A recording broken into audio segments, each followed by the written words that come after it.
I woke up in a cold sweat, the last remnants of a nightmare clinging to my mind like a dark fog. I shook my head, trying to clear the images, but they persisted, haunting my thoughts. The clock read 10:10 p.m., an unholy hour, but I felt an inexplicable urge to leave my apartment and walk to the park nearby.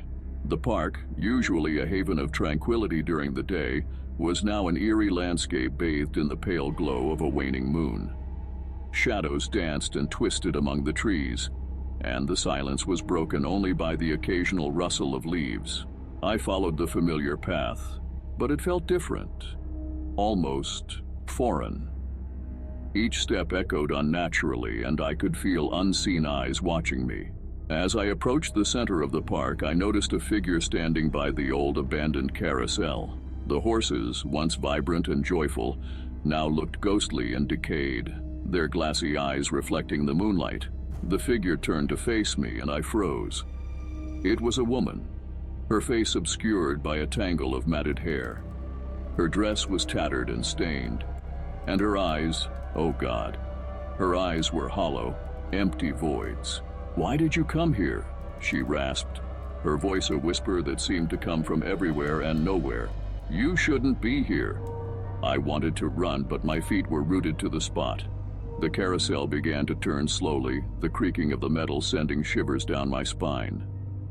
The horses seemed to come to life, their heads turning to watch me with malevolent glares.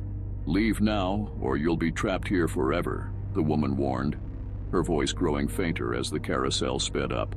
I finally found the strength to move, turning to flee, but the path seemed to stretch endlessly before me. I ran and ran, my heart pounding in my chest, but no matter how far I went, the trees closed in around me, the shadows growing darker and more oppressive.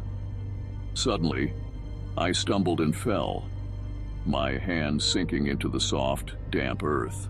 I looked up and saw that I was back at the carousel, the woman now standing directly in front of me, her hollow eyes boring into mine. "You can't escape," she whispered. "You're part of this nightmare now."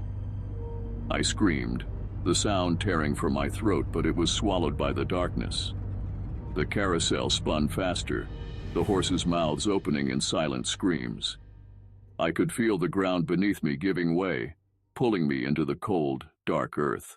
Just as the darkness enveloped me completely, I woke up in my bed, gasping for air. The clock read 3:33 a.m. My heart was still racing, and the memory of the nightmare lingered. I tried to convince myself it was just a dream, but as I looked out my window, I saw the park in the distance, a faint, ghostly light flickering around the old carousel.